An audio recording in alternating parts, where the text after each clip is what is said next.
Hey, hey, hey, it is D Johnson once again. Come on in the room. Today's topic, 7 things that every successful marriage must have. Like no way around it. We're not going to argue. It has to have it or this thing is not going to work.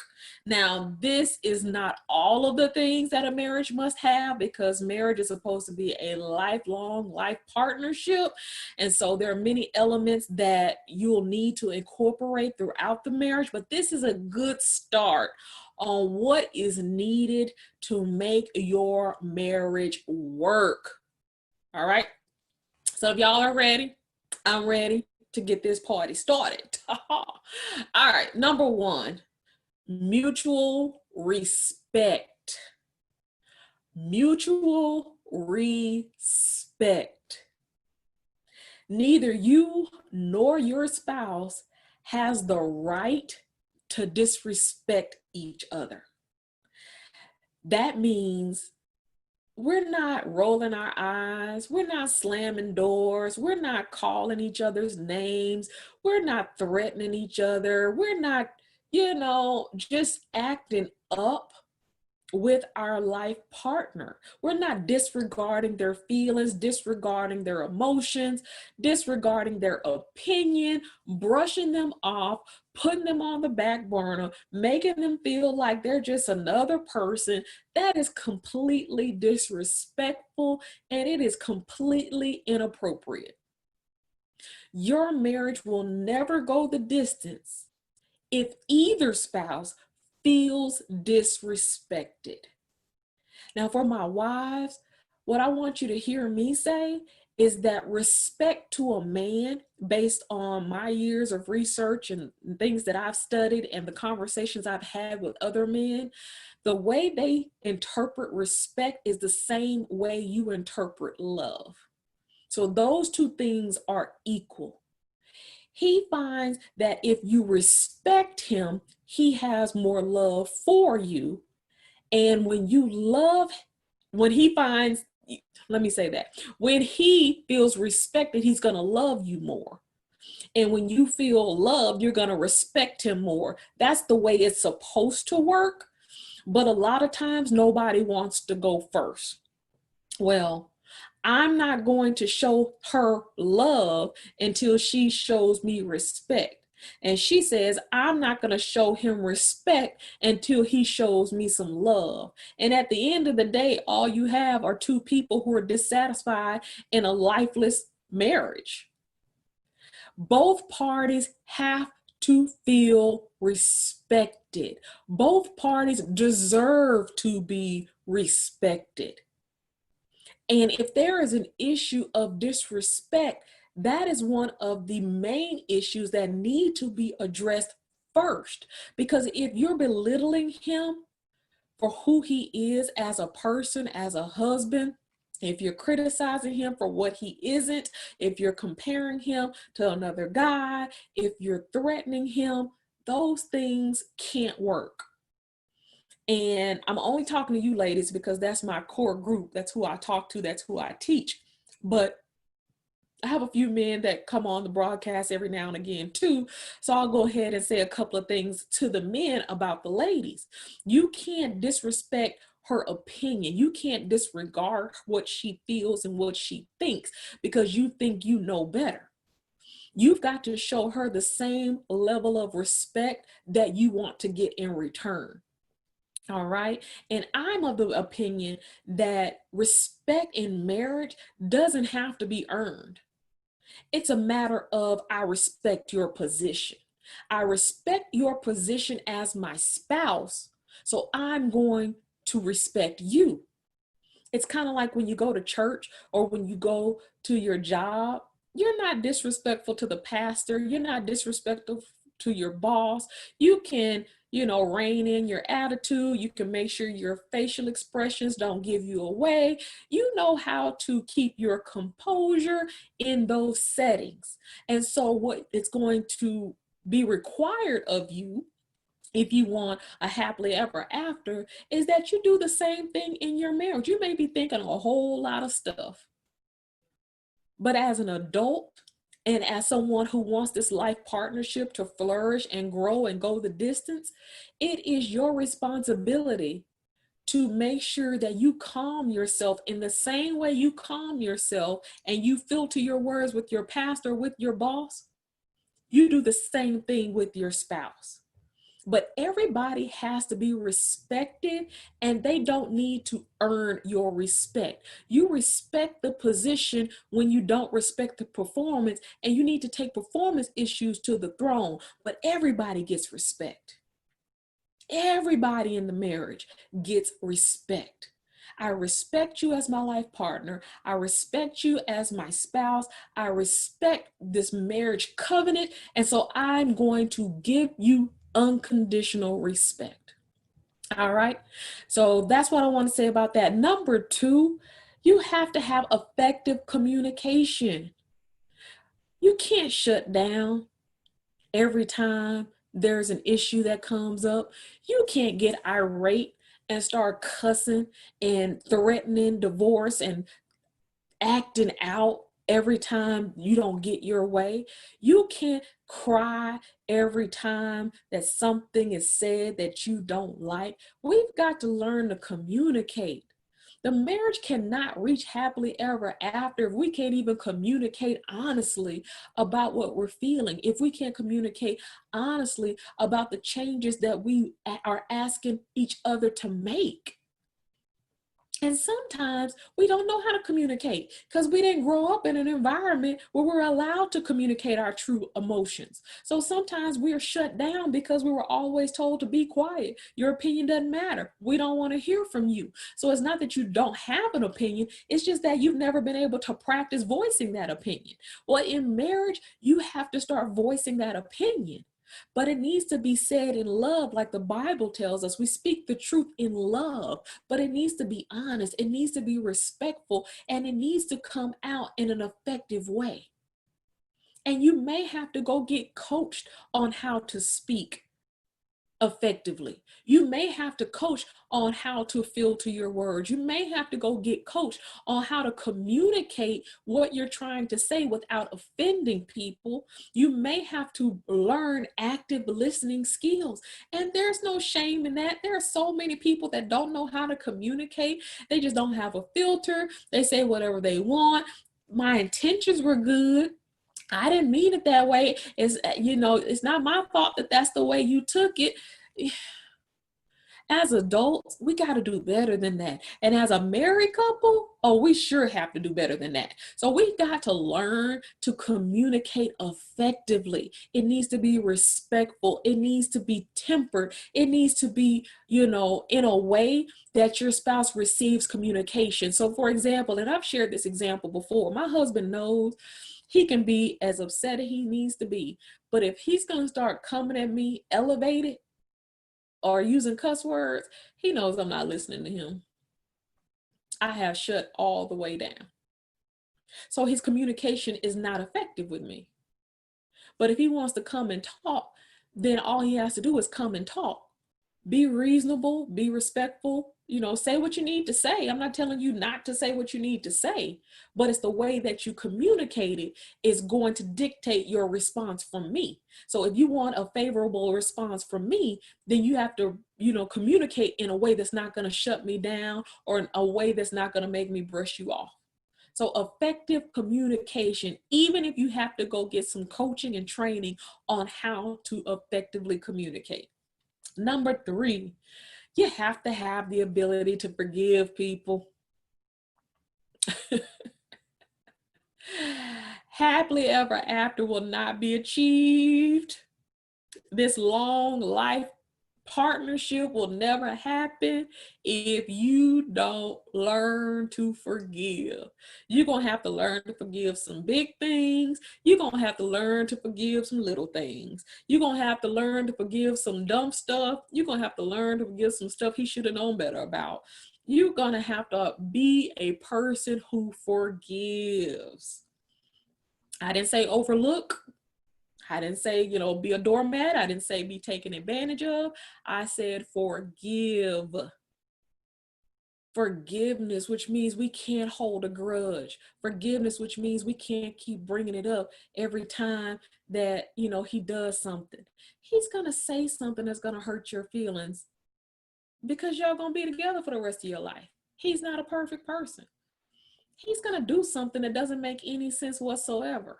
He's going to make a decision that's going to make you question if you married the right man at all. Again, use wisdom. I'm not talking about cheating on you, beating on you, all that other. I'm not talking about all that. But there are just some things he's going to do as a human being that's going to rub you the wrong way, that's going to make you feel some kind of way, that's going to trigger something from your past and make you feel the same way you did in the past when it happened to you. So you've got to learn to be a forgiver. What did they ask Jesus in the Bible? How many times I got to forgive somebody? 7 times? He was like, nope, 70 times 7. 70 times 7. You do the math. 490 times. 490 times. So you got to be ready to forgive 490 times. But you have to learn to be a forgiver. Don't hold people hostage to their past mistakes, because people, including you, life is about trial and error. We're going to see if this works. We're going to move this around. We're going to shake this up. We're going to go here. We're going to talk to this person. We're going to do these things. And we're going to learn through trial and error what works, what doesn't work, what a good idea was, what not so good idea was. And we're going to learn. So you got to give your spouse some room to learn trial and error. In the same way, you're going to have to learn through trial and error. So put on your forgiveness hat. Take off that judgment hat. Put on your forgiveness hat. And let's make this marriage work. Let's make it work. So you got to be able to forgive. What else? Trust and transparency. I think the Bible refers to it as being naked and unashamed. Can your spouse be naked and unashamed with you? Emotionally, financially, physically, spiritually, mentally. Can your spouse trust you on that level to be naked and unashamed? Which means if I lay out my fears before you, how will you receive me? If I lay out my finances, or my concern about finances, or my inability to manage finances, how will you treat me? If I lay out to you that I'm struggling in my relationship with God, that I think that he doesn't like me, he doesn't love me, that I'm not a priority to him, or maybe I just don't even know if I want to be in a relationship with him, how will you respond?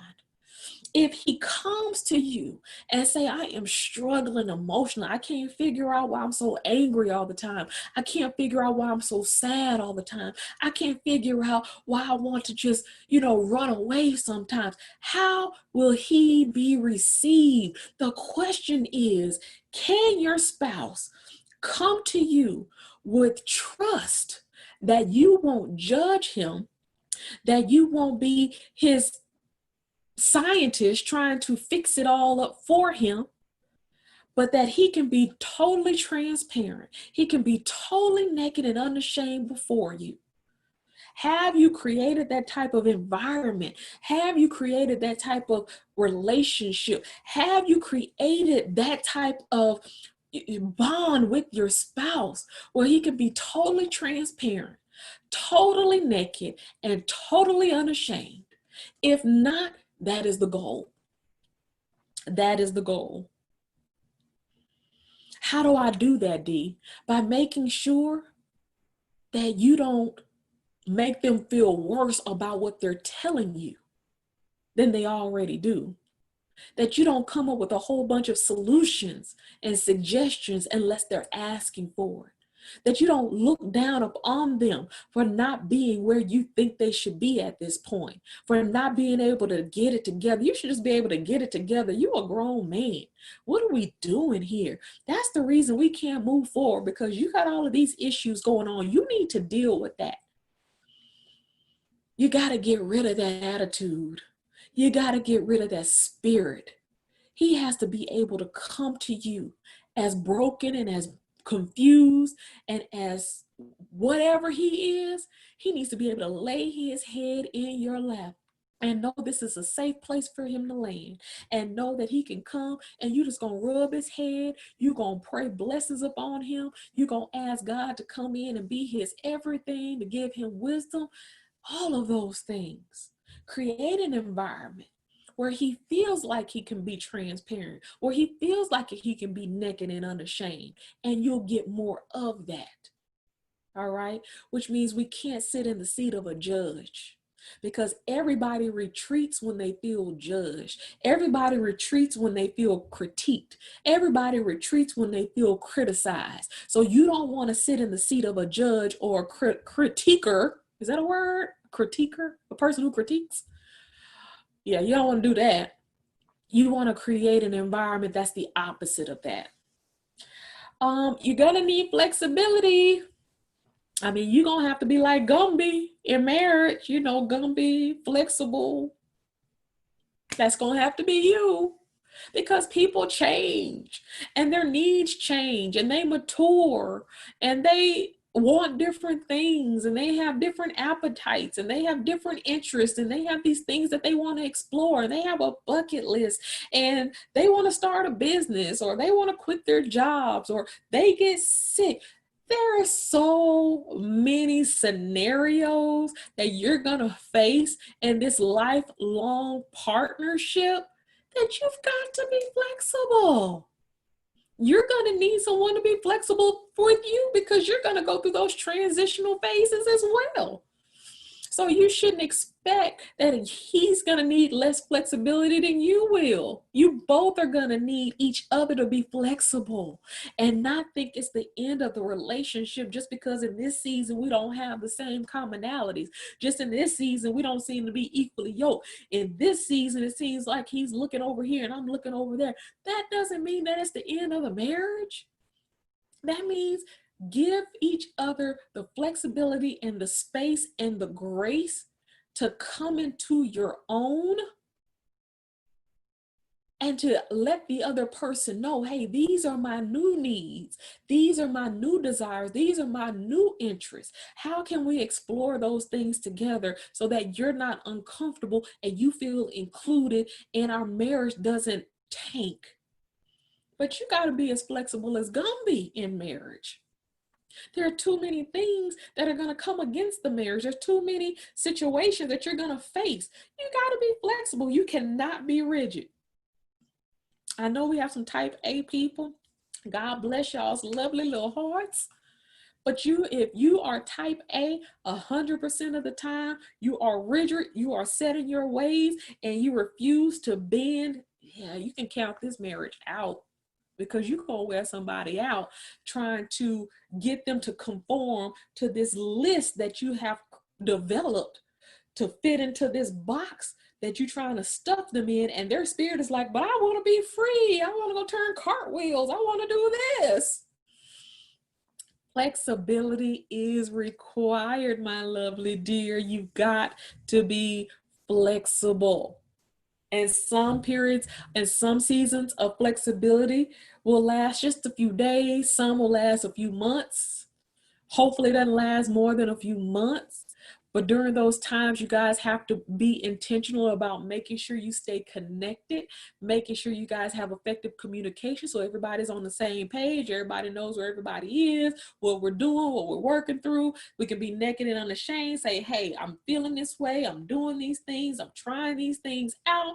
Doesn't mean that I don't want you, doesn't mean I'm not attracted to you. Let me reassure you that you're still the creme de la creme. My priority is to figure this out so that me and you can relate differently on a different level, because our love is supposed to mature. Your love should mature over time. And do you see this? It says love is patient. Love is patient. Love is kind. Love is not self-seeking. Love doesn't have any pride. Y'all know the love scripture in Corinthians. Go look it up. That's what love is. So flexibility will be a form of love that you're going to need to have. Number 6, true acceptance. Acceptance is not the same as tolerance. I need to say that again. Did you hear me, at the people in the back? Acceptance is not the same as tolerance. I'm tolerating your thoughts. I'm tolerating your opinions. I'm tolerating you. It's much different than I accept you as a son of God. I accept you as my life partner. I welcome you in. I welcome in the things that you do, that are different than the things that I do. And I welcome in your opinion, and I welcome you in as a person. And I don't need to fix you, and I don't need to fix you up. And, you're not a Build-A-Bear. I don't need to, put this part over here and this part over there, and then I have the perfect husband. You've got to leave that mentality out there in the world in your single life. As long as your husband feels like he's a project, you're never going to have the happily ever after that you so desire. He needs to feel acceptance in the same way you need to feel acceptance. Who wants to feel like they're a screw up? Who wants to feel like they're inadequate? Who wants to feel like they're not good enough? If you just tweak this a little bit, that would be good. If you just look at this area right here, that'll be good. Now that's different from issues that need to be addressed, things and patterns that are affecting the relationship. That's much different, and having a communication about that is different than not accepting you as a person. I don't like the way you think. I don't like the way you do this. That doesn't work for me. You need to figure that out and fix it in order for us to be able to flourish. You see, that's the difference, right? So do you accept your husband, or are you just tolerating him? And he knows the difference. He knows the difference. You may be thinking you're doing a good job and pulling it off. People know when they're being tolerated. People know. If children can figure out that they're being tolerated, you think a grown man can't figure out that he's being tolerated? True acceptance versus tolerance. You need to accept that his opinions are supposed to be different from yours. His perspective is supposed to be different from yours. It doesn't make him wrong. It doesn't make him right. It just makes him different. And isn't that to be expected? He's a different gender. He grew up with a different set of parents. He grew up in a different set of circumstances. He's going to balance out some things. If both of you were just the same, one of you would be unnecessary. And you think you want a man that thinks exactly like you. And you think you want a man that you can just build together like a Build-A-Bear. And you think you want a man who does exactly what you want him to do 100% of the time. But trust me, you don't, because you'll lose respect for him. You're going to walk all over him. You're going to criticize him because he ain't pulling his weight. He's not being man enough. And then you're going to look at like, I don't even want you anymore. You're not who I thought you was. But that's because you took the time to build him up and tell him all the things he needed to change. So he started changing them and doing them to please you. And then he's just basically a puppet now. So accepting your spouse for who he is, praying about the things that need to be dealt with and need to be, dealt with, healed, made whole and complete, but accepting him as someone who's acceptable. All right. And lastly, number 7, you gotta have fun. You gotta have some laughter. There needs to be some joy. Nobody wants a whole regimented marriage. We want some spontaneity. We want some laughter. We want to kick it. We want to chill. We want to just have fun with our life partner. I mean, who wants to be boring? Who wants to go by a checklist? Who wants to make sure that all we're doing is responsible stuff? Sometimes you don't want to be responsible. Sometimes you don't want to be an adult. Sometimes you just want to be a kid again. You want to go race some go-karts, right? I told you me and my husband like arcade games. We just want to go play some video games, eat some pizza, kick up our feet on the back of the movie theater chair. Where's the fun? We don't always have to be worried about the bills and the kids and the relationship. That is so stale. That is so dry. That is so not what is going to be the spice of life that your marriage needs. Your marriage needs a burst of fun and laughter. Where are the water guns? Where are the pillow fights? Where are the cracking jokes on each other? Where all those things go? We got to go in search of those again. So that's what I have for you. The 7 things that every relationship must have in order to be successful: mutual respect, effective communication, the ability to forgive, trust, transparency, and honesty, flexibility, true acceptance versus just tolerating, and fun and laughter. And I know I taught y'all some good stuff today. But I appreciate you all joining me today, and I